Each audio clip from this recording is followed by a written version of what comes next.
जी अस्सलाम वालेकुम। C5-6 आज के लेक्चर का आगाज करते हैं। लेक्चर 14। आज का लेक्चर दो हिस्सों में डिवाइडेड होगा, 14A और 14B। जैसे कल का लेक्चर दो हिस्सों में डिवाइडेड था क्योंकि हम इसमें दो स्टैंडर्ड कवर करेंगे। ठीक है, जिस दिन स्टैंडर्ड्स छोटे हों या इजी हों, हमारी कोशिश होती है कि उस दिन दो स्टैंडर्ड कवर कर लें ताकि हम जो डिफिकल्ट एरियाज हैं उनके ऊपर ज़्यादा टाइम लगाएं, ना कि ये कि ईजी एरियाज या जो एरियाज पहले पढ़े हुए हैं उन्हीं के ऊपर हम दोबारा उतना ही टाइम लगाएं। तो जो आज हम स्टैंडर्ड कवर करने जा रहे हैं वो दो हैं, ISA 505, ISA 520। ये दोनों इससे पहले आप मॉडरेट लेवल पे कैफ में पढ़ चुके हैं। 505 रिलेट करता है एक्सटर्नल कंफर्मेशन से और 520 रिलेट करता है एनालिटिकल प्रोसीजर से। ठीक है, लेकिन जाहिर आपको पता है एप्लीकेशन और डेप्थ ऑफ नॉलेज CFAP में ज़्यादा है और कैफ लेवल में निस्बतन कम है, इवन अगर सेम कंसेप्ट क्यों ना रिपीट हो रहा हो CFAP स्टेज पे। तो इसीलिए आज के लेक्चर में दो स्टैंडर्ड कवर करने जा रहे हैं। कौन कौन सा? 505 और 520। 505 किससे रिलेट करता है? External confirmation. और 520 एनालिटिकल प्रोसीजर से। तो स्टार्ट करें, आपको इतराज तो कोई नहीं? स्टार्ट करें हम ISA 505 से, एक्सटर्नल कंफर्मेशन। हमने इससे पहले ISA 500 स्टडी किया। ISA 500 क्या बताता है? हमें बताता है जनरल गाइडेंस ऑडिट एविडेंस के बारे में। वो हमें बताता है कि audit evidence sufficient appropriate audit evidence क्या होता है और फिर हमें बताता है कि हमने उसे कैसे ऑब्टेन करना है। ISA 500 और ISA 500 में एक खास बात और भी है, ये कुछ ऐसे टॉपिक्स की भी झलकी दिखाता है हमें जो डिटेल में हमने किसी और स्टैंडर्ड में कंसेप्ट पढ़ने होते हैं, उनका भी हल्का सा। ठीक है, ISA 500 में कोई कंसेप्ट बता सकते हैं जो कि किसी और स्टैंडर्ड में डिस्कस होता हो डिटेल में? हाँ, एक एक्सटर्नल कंफर्मेशन प्रोसीजर में स्टडी किया था, एनालिटिकल प्रोसीजर भी था। ठीक है, यूज ऑफ एक्सपर्ट, शाबाश। यूज ऑफ एक्सपर्ट किस स्टैंडर्ड में डिस्कस हुआ था? 620 में, शाबाश। फिर इसके बाद रिस्क असेसमेंट प्रोसीजर की बात करता है जो कहां पे डिस्कस हुए? 315 315 में। और फिर जो फर्दर ऑडिट प्रोसीजर्स हैं वो भी एक और स्टैंडर्ड में डिटेल में डिस्कस हुआ, 330। तो हमें जनरल गाइडेंस मिलती है एविडेंस कैसे ऑब्टेन करना है ISA 500 में। ठीक है, ISA 500 में एक कंसेप्ट में बताता है कि 7 टेक्निक्स हैं ऑफ ऑब्टेनिंग एविडेंस। 7 तरह के प्रोसीजर होते हैं: inquiry, observation, inspection, reperformance, recalculation, external confirmation और एनालिटिकल प्रोसीजर। आज के लेक्चर में हम इन 7 में से 2 प्रोसीजर को डिटेल में स्टडी करने जा रहे हैं। किस किस को? एक्सटर्नल कंफर्मेशन को, एनालिटिकल प्रोसीजर को। पहले एक्सटर्नल कंफर्मेशन स्टार्ट करेंगे। क्लियर?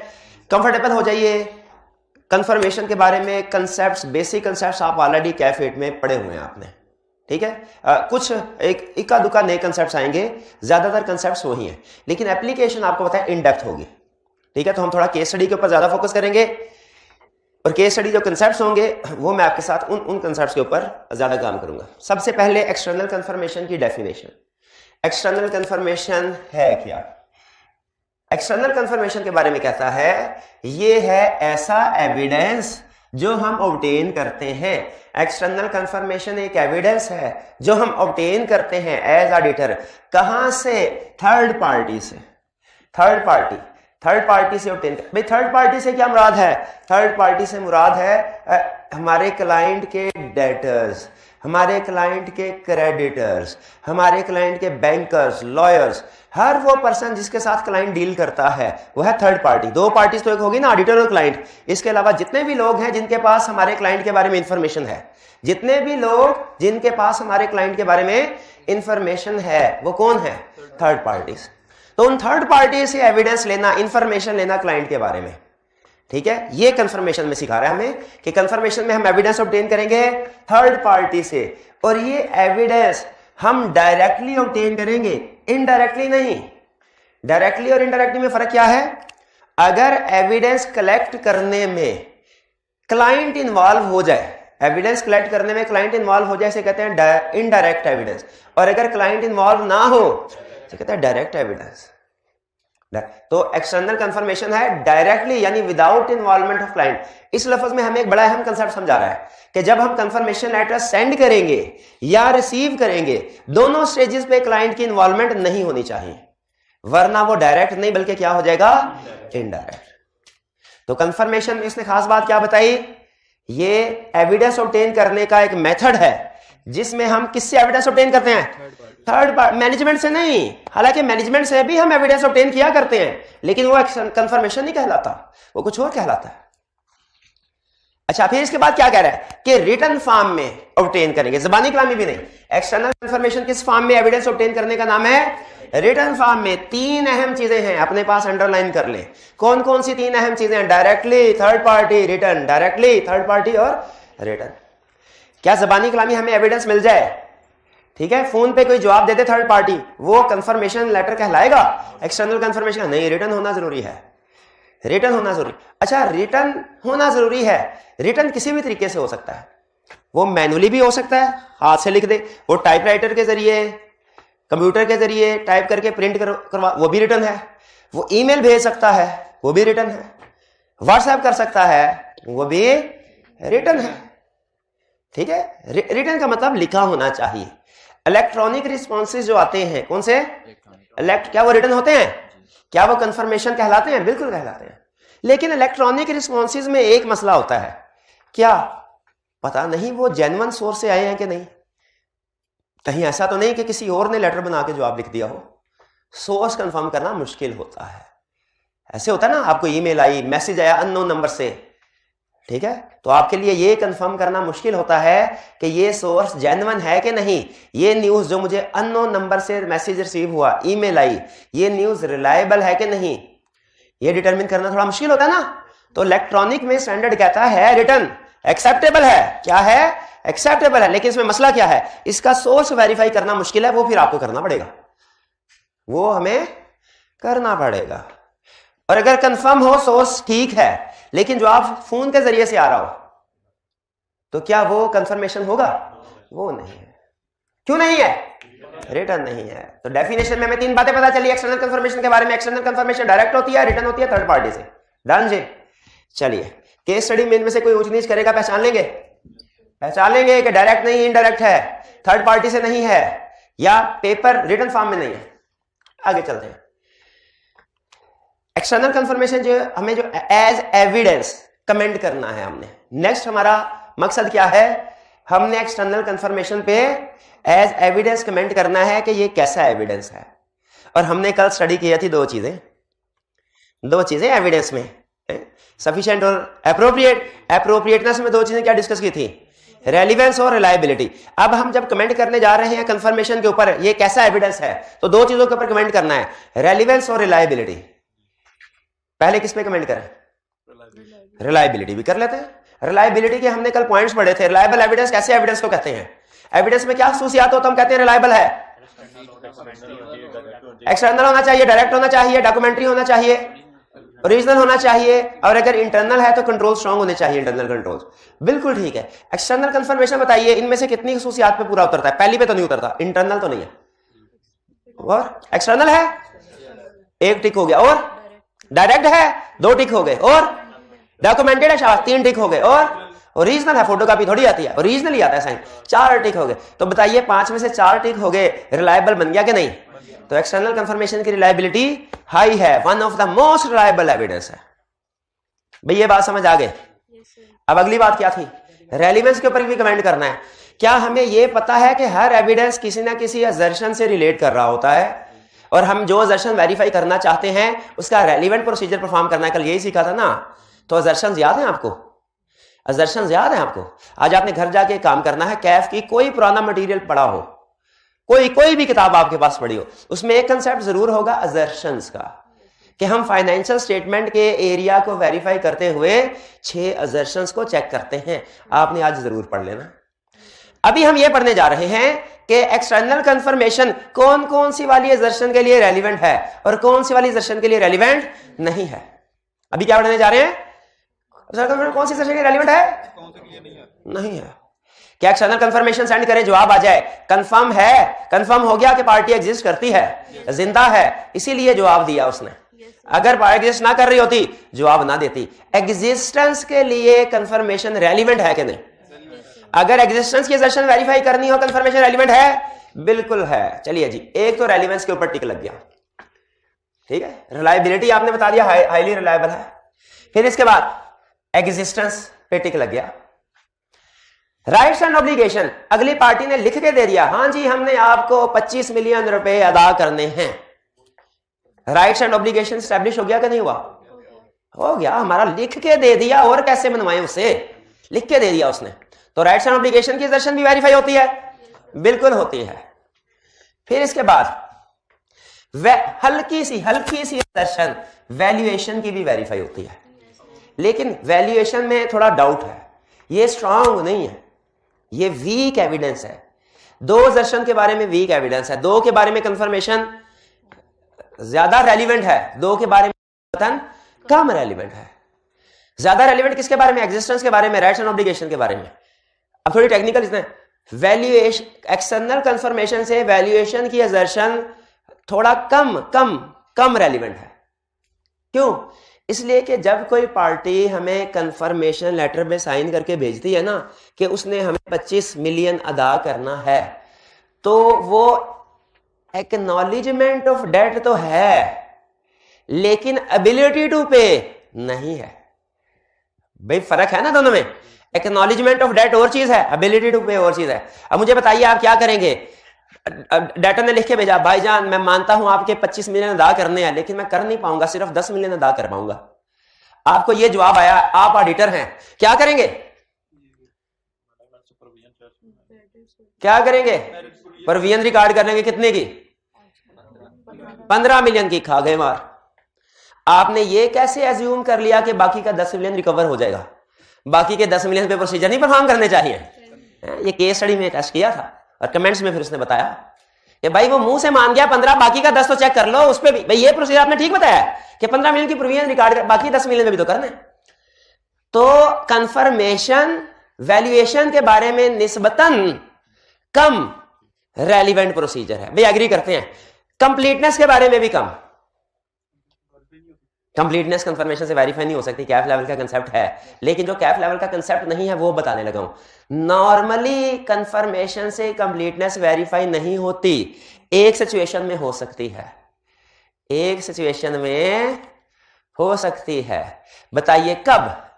कंफर्मेशन में क्या ऐसा चेंज करें, थोड़ा सा क्या ट्विस्ट लेके आए कि कंप्लीटनेस की जर्शन भी नॉर्मली नहीं होती। नॉर्मली क्यों नहीं होती भला? क्योंकि हम कंफर्मेशन के लिए जो सैंपल सेलेक्ट करते हैं वो रिकॉर्डेड डेटर्स का सेलेक्ट करते हैं या रिकॉर्डेड क्रेडिटर्स का सेलेक्ट करते हैं, ठीक है। तो चूंकि जो स्मॉल आइटम सेलेक्ट नहीं करते तो इसीलिए कंप्लीटनेस की सेशन वेरीफाई नहीं होती। परचेज में से नहीं, बैंक को कहते हैं जो कुछ नहीं, कंपनी के कंट्रोल पर रिलाय नहीं। भाई कंसेप्ट पिक कर रहे हैं ना। नॉर्मली कंफर्मेशन कंप्लीटनेस के लिए रेलिवेंट प्रोसीजर नहीं है, लेकिन अगर थोड़ा सा आप चेंज कर दें आप अपने प्रोसीजर को तो कंप्लीटनेस के लिए भी रेलिवेंट हो सकता है। अब बताता हूं।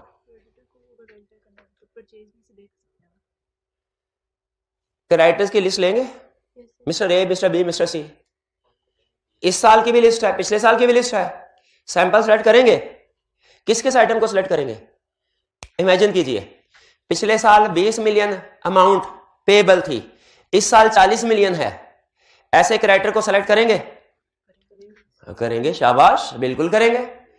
पिछले साल 20 मिलियन था, इस साल 2 मिलियन है। क्यों? अब तो स्मॉल है, अब तो इमटेरियल है। ये चीज अगर आप अपना सैंपल सेलेक्ट करते हुए सिर्फ लार्ज आइटम्स को फोकस करेंगे ना तो फिर सिर्फ एग्जिस्टेंस की असर्शन वेरीफाई होगी, फिर सिर्फ राइट्स एंड ऑब्लिगेशन की असर्शन वेरीफाई होगी। लेकिन अगर आप स्मॉल अमाउंट को भी सेलेक्ट करके कंफर्मेशन लेटर सेंड करते हैं तो उससे कंप्लीटनेस की असर्शन भी वेरीफाई होगी। कैसे भला? क्योंकि अगर कोई ओमिटेड इनवॉइसेस हैं, जो हो सकता है आपको नहीं लग रहा पिछले साल 20 मिलियन था, इस साल 2 मिलियन, हो सकता है कोई परचेज रिकॉर्ड ना की हो, ओमिटेड हो, ठीक है। तो इससे क्या होगा? कंप्लीटनेस की असर्शन भी वेरीफाई हो सकती है। आपका 50% आंसर ठीक था, 50% ठीक। भी बात समझ आ रही है? ठीक है। तो कंप्लीटनेस, तो फिर से बताइए, external confirmation as evidence comment कर रहे हैं। कैसा एविडेंस है? दो चीजों के ऊपर, रेलिवेंस और रिलायबिलिटी। रिलायबिलिटी में हमने क्या स्टडी किया? एक्सटर्नल है, डायरेक्ट है, ओरिजिनल है, डॉक्यूमेंट्री, इसीलिए ज्यादा रिलायबल है। और रेलिवेंस में क्या हमने स्टडी किया? एग्जिस्टेंस के लिए रेलिवेंट है, राइट्स एंड ऑब्लिगेशन के लिए रेलिवेंट है। लेकिन फिर थोड़ा सा ट्विस्ट आया कहानी में कि ये वैल्यूएशन एंड एलोकेशन के लिए लेस रेलिवेंट है, कंप्लीटनेस के लिए लेस रेलिवेंट है। अच्छा आप जरा मुझे बताइए, अब अगर ये सवाल का जवाब आपने ना दिया तो मैंने छोड़ना नहीं आपको। मुझे ये बताइए, कंफर्मेशन हाईली रिलायबल एविडेंस है, क्यों? अभी आपने बताया डायरेक्ट है, एक्सटर्नल पार्टी वगैरह वगैरह।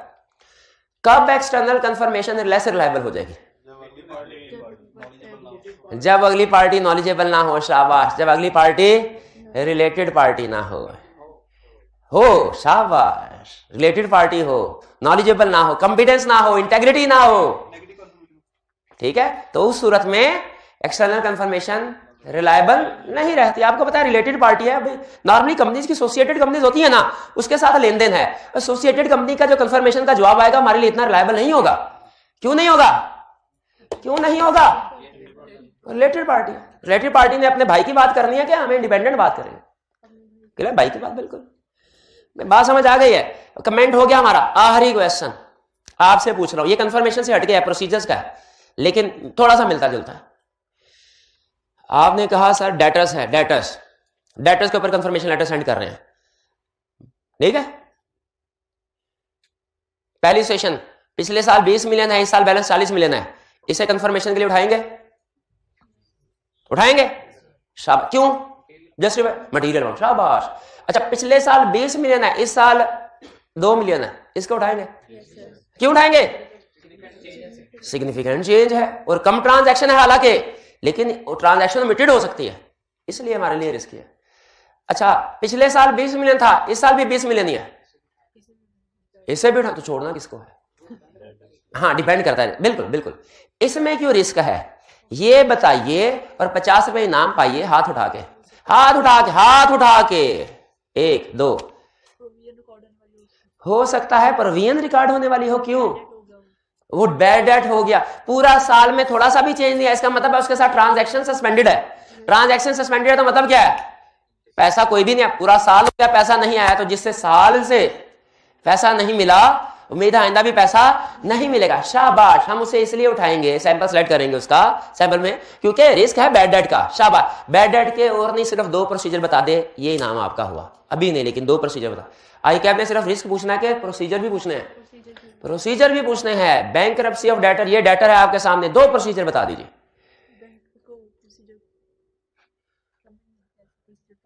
आप कैसे कंफर्म करेंगी कि ये वाकई बैड डेट है कि नहीं, और कितनी अमाउंट इससे रिकवर होगी या कितनी नहीं होगी?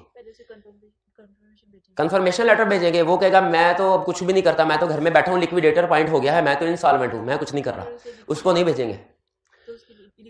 हाँ लिक्विडेटर को भेजेंगे। क्यों? उसे लेटर में क्या लिखेंगे? लिक्विडेटर को उससे पूछेंगे बताओ हमें कितने रिकवरी एक्सपेक्टेड है, ये पहला प्रोसीजर ये। और फिर अगर ईयर एंड के बाद कोई रिकवरी हुई है उसको देख लेंगे। दूसरा प्रोसीजर, हाँ रिकवरी हो गई, वो चेक कर लिया, पता चल गया ये गुड है, जो रिकवर हो गया गुड है, जो रिकवर नहीं हुआ बैड है, इसकी प्रोविजन रिकॉर्ड करो। और अगर फर्ज कीजिए रिकवरी नहीं हुई, कोई भी रिकवरी नहीं हुई, आपको कैसे पता? अभी तक कैश नहीं मिला, कैसे आप इस नतीजे पे पहुंच गए कि पैसे नहीं मिलेंगे?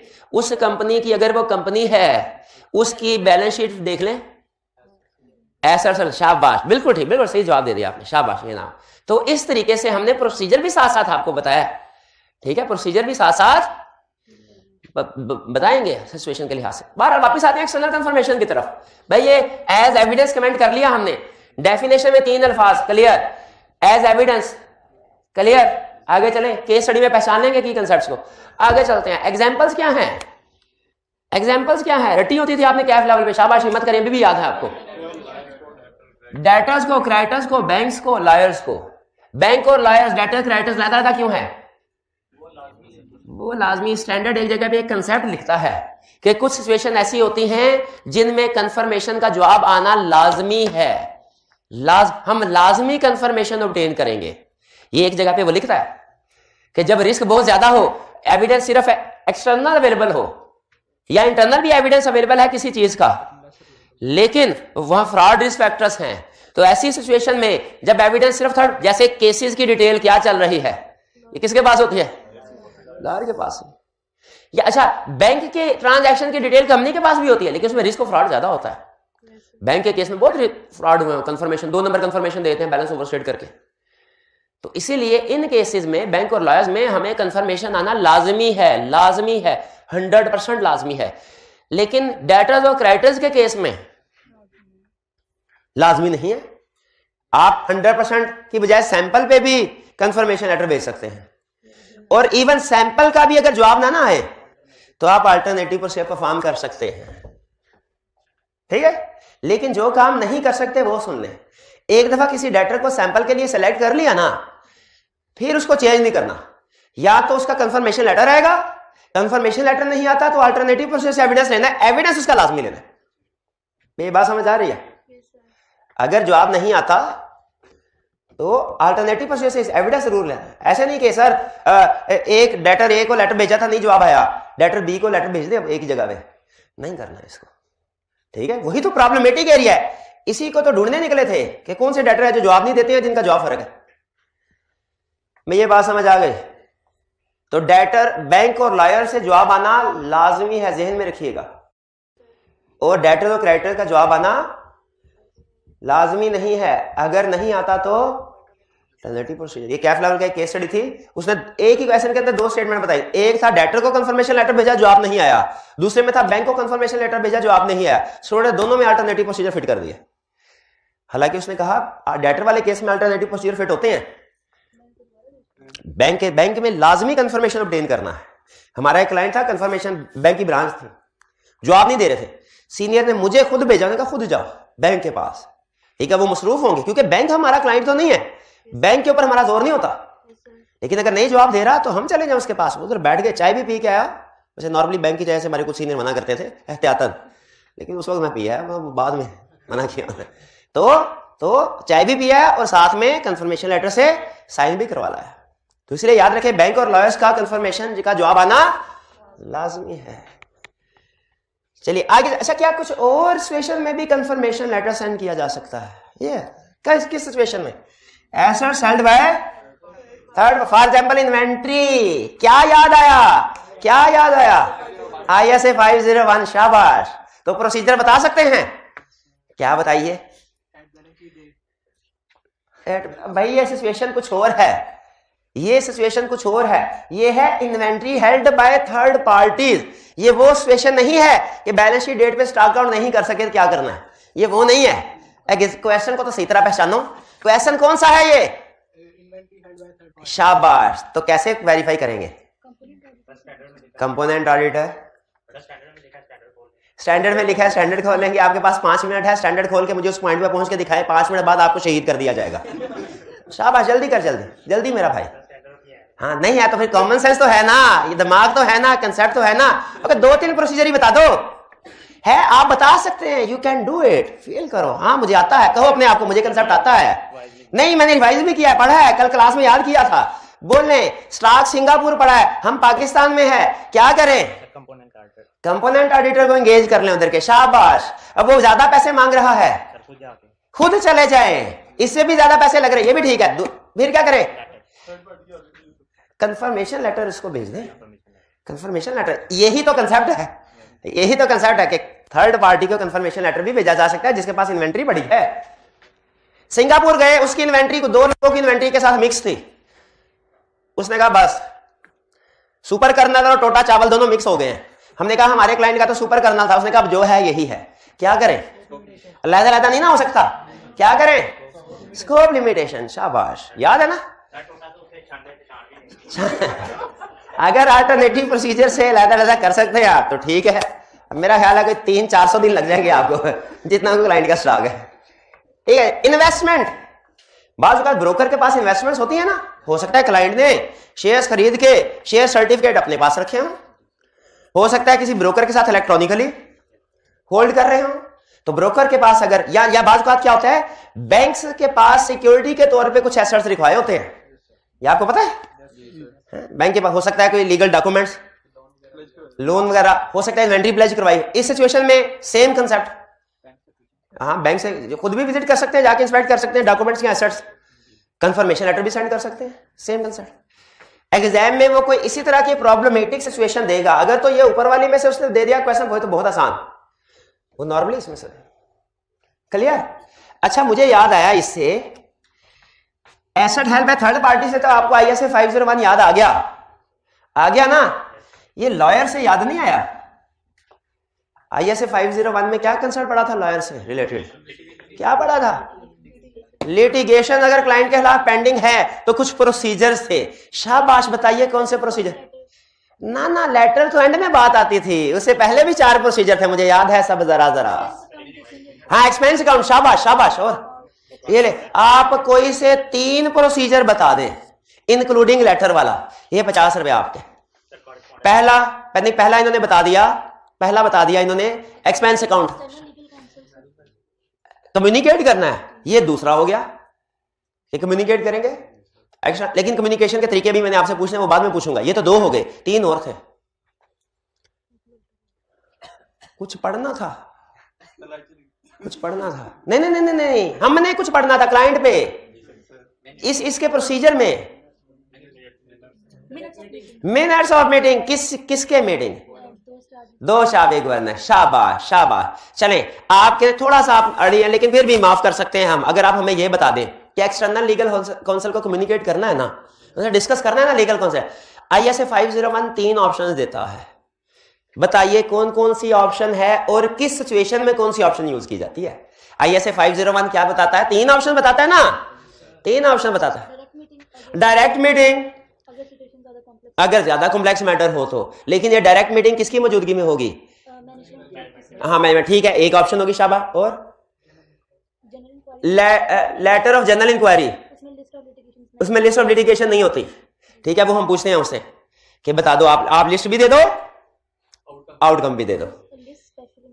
स्पेशल नहीं, specific. Letter of specific inquiry अब आखिरी क्वेश्चन है, इसी के ऊपर सारा इनाम डिपेंडेंट है। लेटर ऑफ स्पेसिफिक इंक्वायरी कब सेंड किया जाता है? जब क्या चीज हो तो हम जनरल इंक्वायरी के बजाय स्पेसिफिक इंक्वायरी की तरफ जाते हैं, क्या हमारी मर्जी है?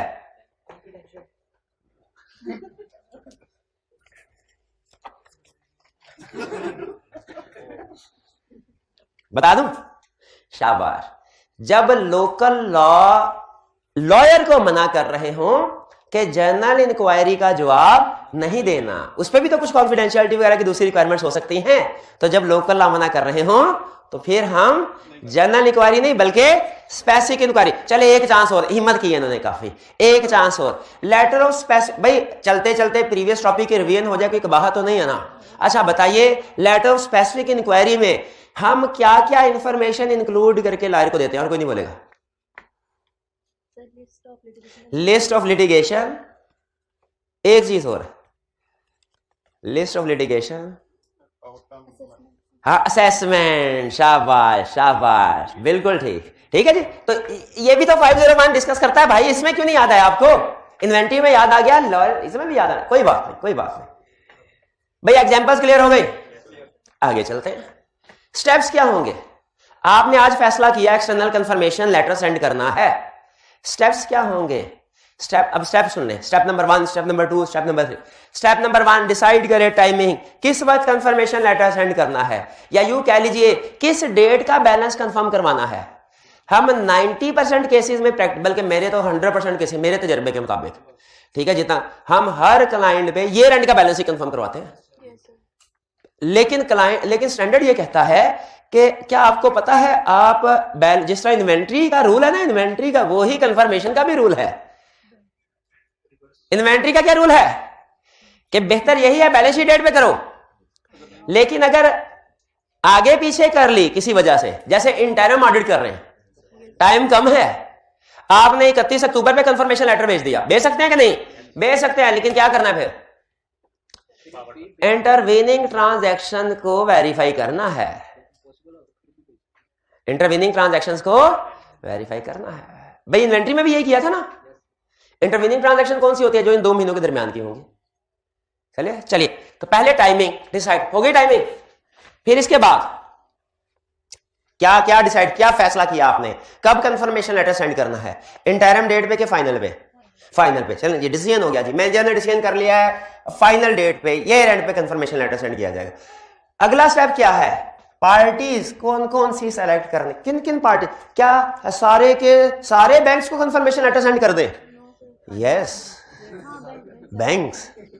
क्या सारे के सारे डेटर्स को लेटर सेंड कर दे? नहीं। क्या सारे के सारे लॉयर्स को कंफर्मेशन लेटर सेंड? क्या सारे के सारे क्रेडिटर्स को? डेटर क्रेडिटर का सेम तो पार्ट। अच्छा, अब आपने कहा कि सारे के सारे डेटर क्रेडिटर को कंफर्मेशन लेटर सेंड नहीं करना है, सैंपल सेलेक्ट करना है। सैंपल सेलेक्ट करना, भाई एग्रीड। अब सैंपल सेलेक्ट करना है, सैंपल सेलेक्ट करना है, कौन सा स्टैंडर्ड याद आया? 500।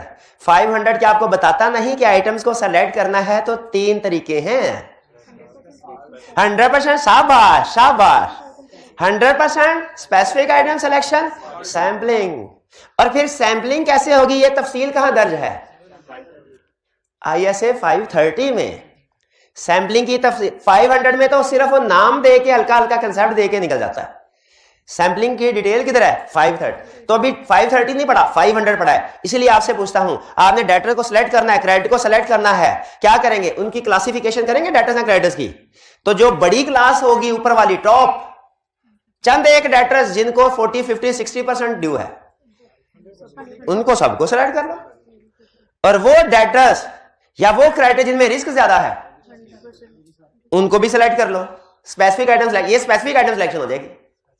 और बाकी के डेटर्स को छोड़ दें, क्या करें?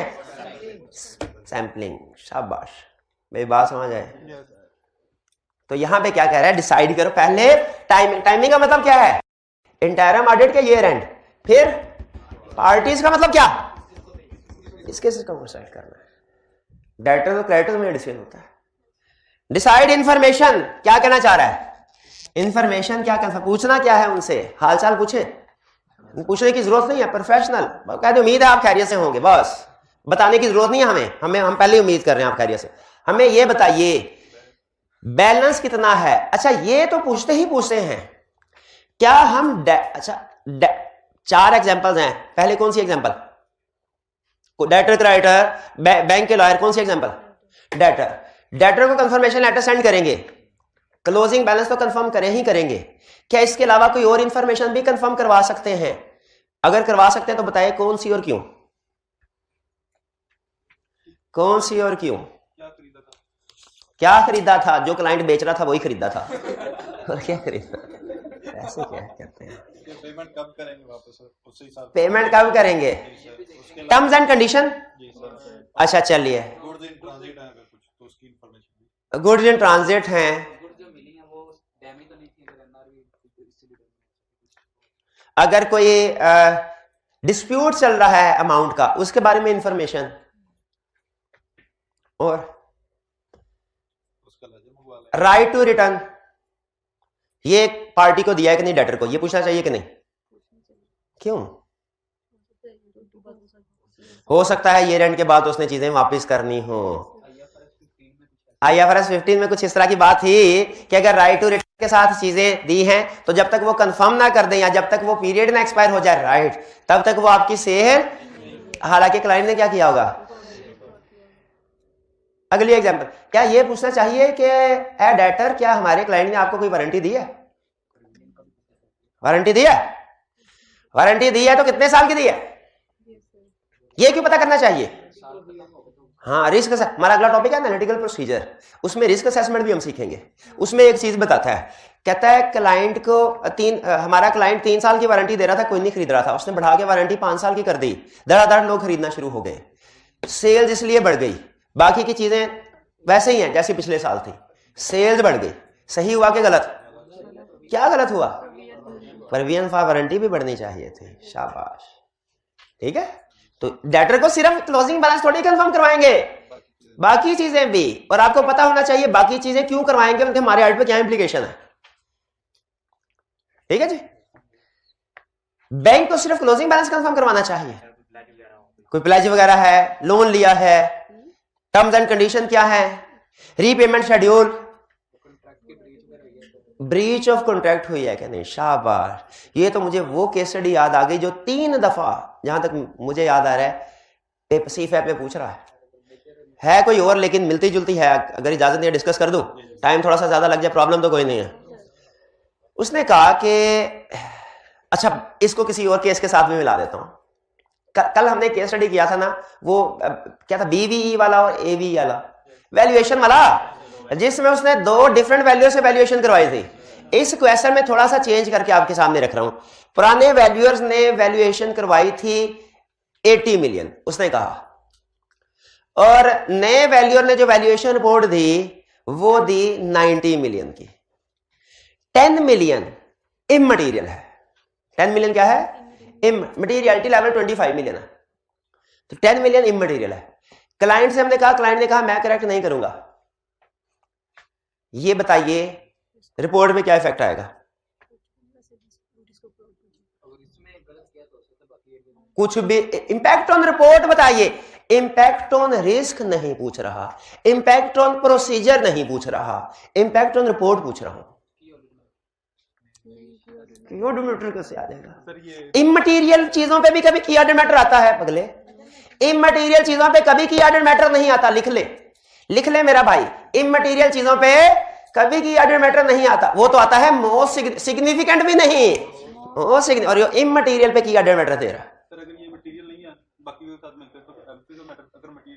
मटीरियल नहीं है तो एमसीज ऑफ मैटर, अगर मटीरियल है तो qualified opinion. MCs of matter में कहां लिखा है कि इममटीरियल मिस स्टेटमेंट में एमसीज ऑफ मैटर आएगा? लिखा दो, ये जितने भी पैसे हैं सारे तुम्हारे। एमसीज ऑफ मैटर में कहीं पे बता दो इममटीरियल मिस स्टेटमेंट पे एमसीज ऑफ मैटर आएगा। क्या करते हैं पांडे जी, ऐसे ना किया कर। इममटीरियल मिस स्टेटमेंट पे एमसीज ऑफ मैटर नहीं है, इस पे सिंपल अनमोडिफाइड ओपिनियन आएगा। ओवर थिंकिंग कर रहे हैं आप लोग। इममटीरियल अनमोडिफाइड ओपिनियन, लेकिन ट्विस्ट तो मैंने आगे लेके आना था। 10 मिलियन इममटीरियल है, लेकिन आपको पता चला फर्दर इंफॉर्मेशन आगे ये मिली। आपका इरादा था अनमोडिफाइड ओपिनियन दे देंगे, लेकिन अचानक एक जूनियर भागा आया। उसने कहा सर ये देखिए, बैंक के साथ एक एग्रीमेंट हुआ है लोन का, उसमें बैंक ने कंडीशन लिखी हुई है कि एसेट्स की वैल्यू इतनी होनी चाहिए कम से कम। अगर ये 10 मिलियन रिकॉर्ड कर लेते हैं ना तो उस थ्रेशोल्ड से नीचे चला जाता है। थ्रेशोल्ड। अब बताइए, अगर 10 मिलियन की मिस स्टेटमेंट इममटीरियल है, लेकिन अगर रिकॉर्ड कर ले तो ब्रीच ऑफ लोन हो जाते हैं, जिसके आगे पेनल्टी होगी, जिसके आगे हो सकता है इमीडिएटली पेएबल हो सारा। अब क्या करें? अब बताइए, स्टिल इममटीरियल है कि मटीरियल हो गई? मटीरियल कैसे हो गई? 25 मिलियन मटीरियलिटी लेवल है। कॉन्ट्रैक्ट की इसे कहते हैं क्वालिटेटिव मटीरियलिटी। क्वालिटेटिव बेसिस पे मटीरियल हो गई, क्वांटिटेटिव पे नहीं। किस पे? क्वालिटेटिव पे मटीरियल हो गई। क्लियर? अब अगर क्लाइंट करेक्ट नहीं करता तो क्या करेंगे? क्वालिफाइड ओपिनियन देंगे, और बेसिस फॉर क्वालिफाइड ओपिनियन में एक्सप्लेन करेंगे नेचर ऑफ मिस्टेक। अच्छा आगे कहानी सुने, कहानी यहां पे रुकी नहीं, पहले बताइए यहां पे समझ लगी आपको? पहले सिंपल इममटीरियल का कंसेप्ट बिल्ड किया, फिर क्वालिटेटिव का बिल्ड किया, अब subsequent event adjusting non adjusting का कंसेप्ट बिल्ड करने लगा। मैनेजमेंट ने कहा सर अभी ना रिपोर्ट मॉडिफाई कीजिए, बैंक से ज़बानी कलामी बात हुई है, बैंक वाले कह रहे हैं हम माफ कर देंगे आपको, लेकिन रिटर्न फॉर्म में कुछ नहीं दिया। हमने बैंक से पूछा, बैंक ने रिटर्न फॉर्म में इस चीज को कंफर्म करने से इनकार कर दिया। उसने कहा सर 5 जनवरी को हमारा बोर्ड बैठेगा, इस केस का फैसला तब होगा। बताइए, क्या क्लाइंट कॉन्फिडेंट है? थर्ड पार्टी रिटर्न कंफर्म करने से इनकारी है जब तक उनका बोर्ड ऑफ डायरेक्टर फैसला ना दे दे। हम क्या एज्यूम करें कि क्या इनको माफी मिल जाएगी या नहीं? नहीं। अच्छा अब सुने आगे, शाबाश, ये भी ठीक हो गया। क्यों नहीं? क्यों? क्योंकि हमारे पास एविडेंस नहीं है। ये रेंट पे हमारे पास एविडेंस। अच्छा अब सुने, ये रेंट के बाद 5 जनवरी को क्लाइंट बैंक का बोर्ड ऑफ डायरेक्टर बैठा, उन्होंने माफ कर दिया। क्लाइंट भागा आया, कहता देखा सर मैं ना कहता था माफ कर देंगे हमें। बताइए, अब उसको स्टिल उस लोन को जिसमें लिखा हुआ था कि अगर आपने वायलेशन की ना तो फौरन सारे का सारा आपसे मांग लेंगे, उस लोन को अब हमें जब 5 जनवरी को क्लाइंट के बोर्ड ऑफ डायरेक्टर्स ने माफ कर दी है वायलेशन, अब हमें करंट लायबिलिटी में शो करवाना चाहिए कि नॉन करंट में? कहानी समझ आ रही है ना? अगर तो ये 5 जनवरी को जो बोर्ड ऑफ डायरेक्टर की मीटिंग हुई, इसको आप एडजस्टिंग इवेंट कंसीडर करें ना तो ये वापस नॉन करंट में चला जाएगा। लेकिन अगर नॉन एडजस्टिंग ट्रीट करें तो चूंकि ये रेंट पे कंडीशन थी, वायलेशन हुई थी, तो वो करंट लायबिलिटी में आएगा। बताइए, सब्सीक्वेंट अप्रूवल को हम एडजस्टिंग कंसीडर करेंगे नॉन एडजस्टिंग? स्टैंडर्ड कहता है नॉन एडजस्टिंग। शाबाश, ये मेरी तसल्ली हो गई। ठीक है, तो समझ आया। तो हम बैंक से बात निकली थी कंफर्मेशन लेटर से, तो बैंक को कंफर्मेशन लेटर में हम ये भी पूछ सकते हैं कि कोई लोन एग्रीमेंट तो नहीं हुआ, अगर हुआ था उसकी कोई वायलेशन ब्रीच तो नहीं हुआ, अगर ब्रीच ऑफ कॉन्ट्रैक्ट हुई है तो बताएं, ताकि ब्रीच की पेनल्टी रिकॉर्ड करनी है तो पेनल्टी रिकॉर्ड करें, अगर क्लासिफिकेशन चेंज करनी है तो क्लासिफिकेशन चेंज करें।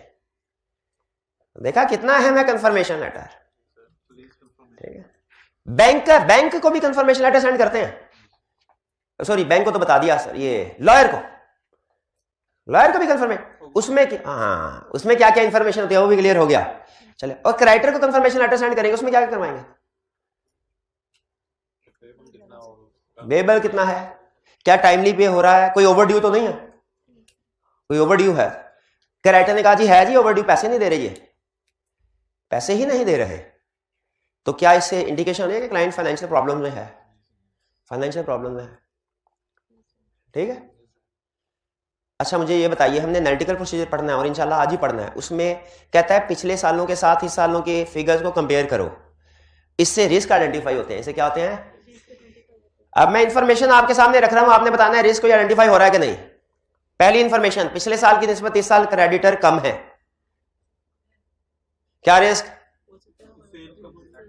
सेल्स नहीं, परचेजेस कम हो रही हो, फिर तो उनका कम होना जस्टिफाइड है, रिस्क तो राइज ही नहीं हुआ। फिर ये तो आप सोच रहे हैं क्लाइंट के पॉइंट ऑफ व्यू से, हो सकता है कोई परचेज इनवॉइस है वो रिकॉर्ड नहीं की। ठीक है, पिछले साल की निस्बत इस साल क्रेडिटर्स कम है तो कंप्लीटनेस ऑफ क्रेडिटर का रिस्क है कि क्रेडिटर्स कंप्लीटली रिकॉर्ड नहीं हुए। अब पिछले साल की निस्बत क्रेडिटर्स ज्यादा है तो क्या? ओवर स्टेटमेंट नहीं, फेक क्रेडिटर। क्लाइंट को क्या मिलेगा फेक क्रेडिटर रिकॉर्ड करने से? टाइमली पेमेंट्स नहीं हो रही। शाबाश, क्लाइंट लिक्विडिटी प्रॉब्लम फेस कर रहा है। अगर दूसरे एरियाज में भी इसी तरह के लिक्विडिटी के मसले मसाइल हुए ना, तो मतलब कोई गोइंग कंसर्न का इशू लग रहा है। गोइंग कंसर्न की कंडीशन पड़ी थी 570, क्या उसमें कहीं ये कंडीशन थी पेमेंट्स डिले हो रही हैं, टाइमली पेमेंट नहीं कर रहे क्रेडिटर को, क्रेडिटर्स अपनी टर्म्स एंड कंडीशन चेंज कर रहे हैं, कुछ ने कहा हम आपके साथ बिजनेस ही नहीं करेंगे, कुछ ने कहा करेंगे लेकिन कैश पे करेंगे, cast out on going concern. ठीक है, याद आया ये? तो ये कंफर्मेशन से बड़ी बड़ी बात, कंफर्मेशन से बड़ी बड़ी बातें सामने आती है भाई। ठीक हो गया, इंफॉर्मेशन कौन सी? ये देखे कैफ लेवल पे होता है ना, थोड़ी सी बात आगे आगे निकल जाए। कंसेप्ट के अंदर घुसने का मकसद क्या है? ताकि कोई भी सिचुएशन पूछे आप उसको सोच सकें कि इसमें कितने तरीकों से इंफॉर्मेशन पूछ सकते हैं, हमने कैसे रिस्पॉन्ड करना है। Decide type of confirmation. Confirmation होती है दो तरह की, एक होती है पॉजिटिव, एक होती है नेगेटिव। जैसे इन्वेंटरी की वेरिफिकेशन होती है दो तरह की। अब बताएं, अब क्या पॉजिटिव नेगेटिव? इन्वेंटरी की वेरिफिकेशन दो तरह की होती है, एक वेरिफिकेशन एग्जिस्टेंस को कंफर्म करती है, दूसरी वेरिफिकेशन कंप्लीटनेस को कंफर्म करती है। हाँ, list to floor. List to floor का मतलब पता ना आपको, इससे क्या वेरीफाई होता है? एग्जिस्टेंस। और फ्लोर टू लिस्ट कंप्लीटनेस। और वैल्यूएशन कब होती है? क्या स्टॉक काउंट के दौरान वैल्यूएशन ऑफ इन्वेंटरी की असर्शन वेरीफाई हो सकती है? डैमेज इन्वेंटरी को देख के, कोई डैमेज इन्वेंटरी तो नहीं पड़ी हुई। ठीक है, अच्छा टाइप ऑफ कंफर्मेशन डिसाइड करनी है, पॉजिटिव भेजे कि नेगेटिव भेजे? आप बताइए, आप मैनेजर हैं जी, बताइए पॉजिटिव कंफर्मेशन के नेगेटिव कंफर्मेशन भेजनी है?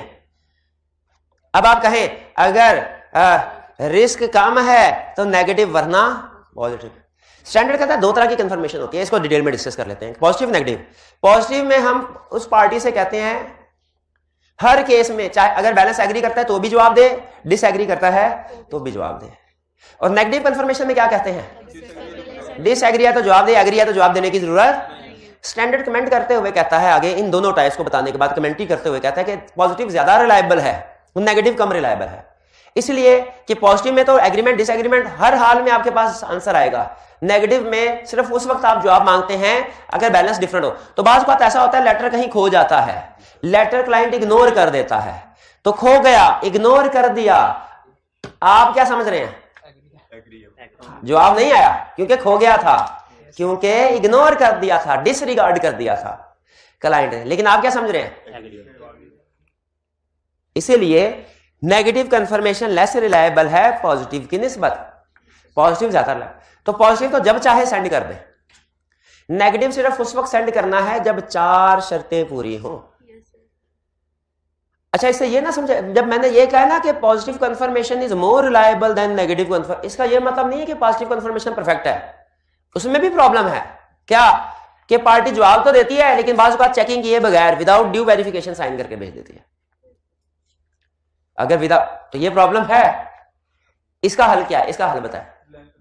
बैलेंस ही ना लिखे, बैलेंस ही ना लिखे, या बैलेंस ना एक और तरीका भी है, स्टैंडर्ड ने नहीं बताया लेकिन बाज़ औक़ात हो चालाक ऑडिटर, आपको पता है स्टैंडर्ड से भी 2 हाथ आ गया।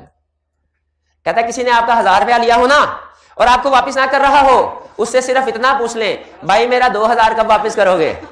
फौरन बोल उठेगा 2000 कब लिया? मैंने तो 1000 लिया।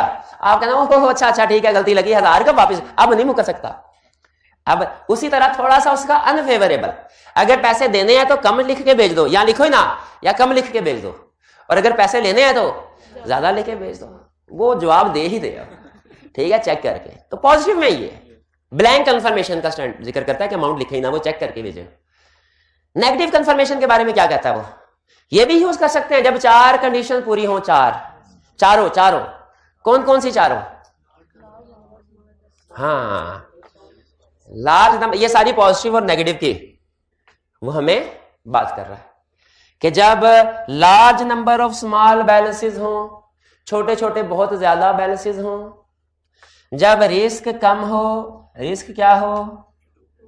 लो हो, जब एक्सेप्शन रेट का मतलब डिसएग्रीमेंट, जब डिसएग्रीमेंट कम एक्सपेक्टेड हो, यानी ज्यादा डिसएग्रीमेंट नहीं होगा, और जब कंफर्मिंग पार्टी रिक्वेस्ट को डिसरिगार्ड नहीं करेगी। ऑडिटर तकरीबन श्योर है कि कंफर्मिंग पार्टी डिसरिगार्ड, अगर ऑडिटर को पता हो कंफर्मिंग पार्टी डिसरिगार्ड मतलब इग्नोर कर देगी, फिर नेगेटिव कंफर्मेशन नहीं सेंड करना। क्लियर? जूनियर ने कहा सर एक पार्टी को पॉजिटिव कंफर्मेशन लेटर सेंड किया था, जवाब नहीं दिया उसने, नेगेटिव कंफर्मेशन सेंड कर दूं? सीनियर ने 1 लगाई, क्यों? पॉजिटिव नेगेटिव में तो आएगा ही नहीं, तो पहले अज्यूम कर लेंगे हम, ठीक है। उसने कहा जब पॉजिटिव का जवाब ना आए तो नेगेटिव सेंड नहीं करनी, क्योंकि नेगेटिव की कंडीशन में कहीं ये नहीं लिखा उसने कि पॉजिटिव का जवाब ना आए तो उसको यूज कर लेना। फिर क्या करना है? Alternative procedures, alternative procedure. Clear ये बात? चलिए, तो ये 4 कंडीशंस हैं, ये चारों की चारों पूरी हो तो फिर हम सेंड करते हैं। एक कंडीशन भी पूरी ना हो, ये ज़हन में रखिएगा। अगर पार्शियल कंडीशन, 4 कंडीशन है ना, कोई एक कंडीशन भी पूरी ना हो, इवन अगर 1 कंडीशन भी नॉट है ना, तो आपने नेगेटिव कंफर्मेशन सेंड नहीं करनी। और फिर कहता है क्या combination of positive and negative use कर सकते हैं? इसका जवाब हां भी है ना भी है। बताइए किसको एक्सप्लेन करूं? पहले किसको? क्वेश्चन क्या बोला? क्या पॉजिटिव और नेगेटिव का कॉम्बिनेशन यूज कर सकते हैं? इसका जवाब हां भी है ना भी है। पहले ना सुन ले, एक ही पार्टी को पॉजिटिव और नेगेटिव दोनों सेंड नहीं करना, ये कॉम्बिनेशन है। अब हाँ सुन ले, अगर आपके डिफरेंट डेटर्स हैं, कुछ डेटर्स हैं large number of small balances, कुछ है small number of large balances, तो जो बड़े बड़े डेटर्स हैं उनको पॉजिटिव, और जो छोटे छोटे डेटर्स हैं, कॉम्बिनेशन का ये मतलब है, कॉम्बिनेशन का ये मतलब नहीं है कि एक ही पार्टी को पॉजिटिव भेजना, ये नहीं होता। क्लियर? तो ये तो डिसाइड कर लिया टाइप ऑफ कंफर्मेशन कौन सी होगी, पॉजिटिव या नेगेटिव। आगे चलते हैं। ऑथराइजेशन, क्लाइंट से ऑथराइजेशन लेंगे क्योंकि कॉन्फिडेंशियल इंफॉर्मेशन हम ले रहे हैं ना, डेटर क्रेडिटर बैंक से, लॉयर से, जब तक क्लाइंट ऑथराइज नहीं करेगा इंफॉर्मेशन नहीं देंगे। सीईओ ने कहा मर जाऊंगा साइन नहीं करूंगा, स्कोप लिमिटेशन, स्कोप लिमिटेशन, ठीक है जी। और ये चूंकि स्कोप लिमिटेशन बाय मैनेजमेंट है, रिटन रिप्रेजेंटेशन में होता है, ठीक है, स्कोप लिमिटेशन बाय, तो इससे हमारा रिस्क भी बढ़ेगा, इंटेग्रिटी मैनेजमेंट की डाउटफुल होगी। भाई क्लियर हो गया? सीईओ ने कहा सर माफ कर दे, गलती से मेरे मुंह से निकल गया, मुझे पता ही नहीं था स्कोप लिमिटेशन, रिपोर्ट मॉडिफाई मैं साइन कर देता हूं, कर दिए। अब क्या करें? सेंड कर दे कंफर्मेशन लेटर और फिर रिप्लाईज का इंतजार करें, जवाब आएगा, लेकिन किस तरह का आएगा ये कंफर्म नहीं। मैक्सिमम ये पॉसिबिलिटीज हैं, 1 2 3 4 5 6। जब हमने लेटर सेंड किया तो मैक्सिमम कितनी पॉसिबिलिटीज हैं? 6 पॉसिबिलिटीज। यहां तो रिप्लाई ये होगा, रिस्पॉन्स ये होगा, या रिस्पॉन्स ये होगा, या रिस्पॉन्स ये होगा, या ये होगा, या ये होगा। अब आपकी किस्मत, एग्जाम में किसी भी कैटेगरी में से केस स्टडी बना के पूछ सकता है। पहला केस जवाब आया एग्रीमेंट, सर हमने भी इतने ही पैसे, हमारे मुताबिक भी उतना ही बैलेंस है जितना आपके मुताबिक। हमने कहा ये तो बेहतरीन सिचुएशन हो गई, जब बैलेंस एग्री हो गया, सफिशिएंट एप्रोप्रिएट ऑडिट एविडेंस मिल गया, no further work necessary. Ideal situation जो केस स्टडी में कभी नहीं होगी। दूसरा डिसएग्रीमेंट, दूसरा डिसएग्रीमेंट, उसने कहा नहीं सर हमारा बैलेंस आपसे मुख्तलिफ है। अब यहां पे दो तरह की सिचुएशन पॉसिबल है, या तो वो डिसएग्रीमेंट सिर्फ इतना कहेगा कि बैलेंस डिसएग्रीड, रीजन नहीं बताएगा। तो चूंकि उसने जनरल डिसएग्रीमेंट बताया, हम आंसर में भी जनरल प्रोसीजर लिखेंगे कि जी डिसएग्रीमेंट है, हम क्लाइंट से कहेंगे इन्वेस्टिगेट करो, जो हमारे क्लाइंट के मुताबिक और डेटर कलेक्टर के मुताबिक बैलेंस है उसकी रिकंसिलिएशन बनाओ, और हम देखेंगे इस रिकंसिलिएशन में कोई मिस स्टेटमेंट है या कोई टाइमिंग डिफरेंस है। टाइमिंग डिफरेंस समझते हैं क्या? Cash in transit, good in transit, ठीक है। अगर कोई मिस स्टेटमेंट होती है तो हम ये भी देखेंगे कहीं ये बिकॉज ऑफ फ्रॉड तो नहीं, जानबूझ के सेल्स लेटर ओवरस्टेट होना क्यों, ठीक है। ये प्रोसीजर, और इंटरनल कंट्रोल तो वीक नहीं, यह है जनरल प्रोसीजर। और अगर कभी वो डिफरेंस में हमें रीजन ऑफ डिफरेंस भी बता दे, अब एग्जाम में इस केस स्टडी के आने के चांसेस हैं कि जब वो आपको कहेगा आपने कंफर्मेशन लेटर भेजा, दूसरी पार्टी ने कहा नहीं फर्क है, और ये भी बताया फर्क किस वजह से है, तो हमारे लिए लाजमी हो जाता है कि अब की बार जनरल के साथ साथ कौन सा स्पेसिफिक प्रोसीजर, उसके जवाब के लिहाज से। जैसे उसने अगर कहा कि मैं तो कैश भिजवा चुका हूं, क्या कहा? कैश भिजवा चुका हूं, हम कहेंगे अच्छा हम क्या करेंगे? हम चेक करेंगे दो चीजें, पहली कैश आया कि नहीं, और दूसरी कैश कब आया। कैश कब आया ये देखना चाहिए कि नहीं? ये क्यों देखना चाहिए? इससे कंफर्म होगा हमें ये मिस स्टेटमेंट है कि गुड्स इन ट्रांजिट है या कैश इन ट्रांजिट है। ये बात नहीं ना समझ आ रही?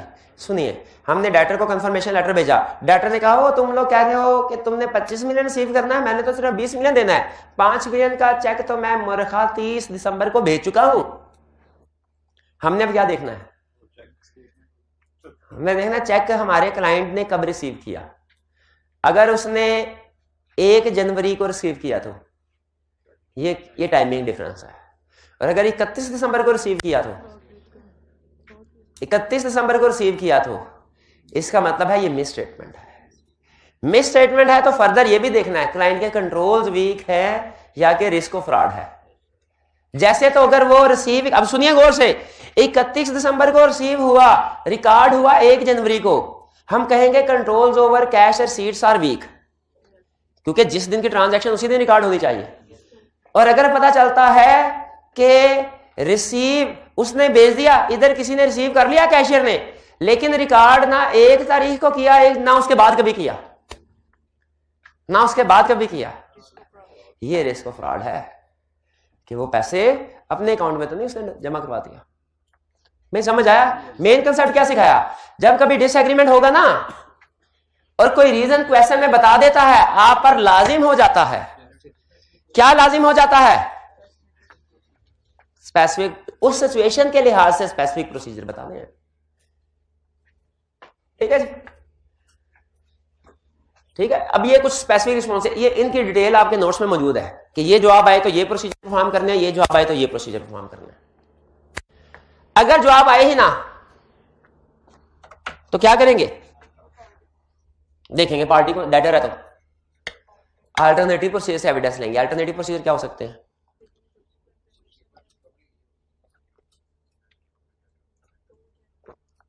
सब्सिक्वेंट रिकवरी हुई है कि नहीं, शाबाश। और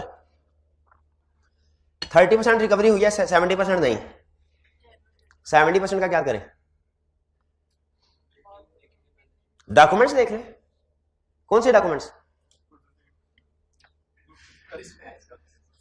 goods dispatch note, sale invoices, account statements वगैरह वगैरह। और अगर बैंक या लॉयर का जवाब नहीं आया दोबारा, क्योंकि इनसे जवाब मिलना लाजमी है। भाई नॉन रिस्पॉन्स में क्या करना समझ आ गया? आगे चलते हैं। ओरल रिस्पॉन्स, अगर जबानी कलामी जवाब मिल जाए, हम कहेंगे ये तो एक्सटर्नल कंफर्मेशन की डेफिनेशन भी नहीं पूरा उतरता।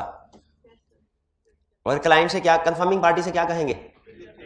रिटर्न में जवाब दे। अगर वो रिटर्न में जवाब ना दे तो ये नॉन रिस्पॉन्स हो जाएगा अल्टरनेट प्रोसीजर। अगर इनडायरेक्ट रिस्पॉन्स आ जाए, यानी आपने कंफर्मेशन लेटर लिखा और क्लाइंट के कोरियर वाले से कहा, क्लाइंट के बंदों से कहा जाओ भिजवा दो, ये एक्सटर्नल कंफर्मेशन क्यों नहीं है?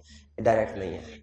या आते हुए गलती से कंफर्मिंग पार्टी ने हमारे क्लाइंट के एड्रेस पे भेज दिया और क्लाइंट ने हमें भेज दिया, फिर भी डायरेक्ट नहीं है। क्या करें फिर? इनडायरेक्ट है तो पहले उनसे कहें डायरेक्टली हमें दोबारा भेजिए। अगर डायरेक्टली दोबारा भेजे ठीक है, डायरेक्टली दोबारा नहीं भेजते तो अल्टरनेटिव प्रोसीजर्स।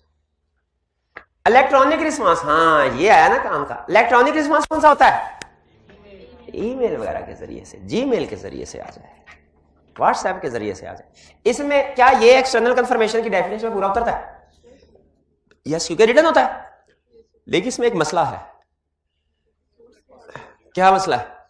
सोर्स हो सकता है रिलायबल ना हो, तो आपने चेक करना है कि सोर्स रिलायबल है, कम्युनिकेशन प्रोसेस सिक्योर है, कम्युनिकेशन प्रोसेस सिक्योर है। जैसे बताइए व्हाट्सएप का कम्युनिकेशन प्रोसेस ज्यादा सिक्योर है कि हॉटमेल का?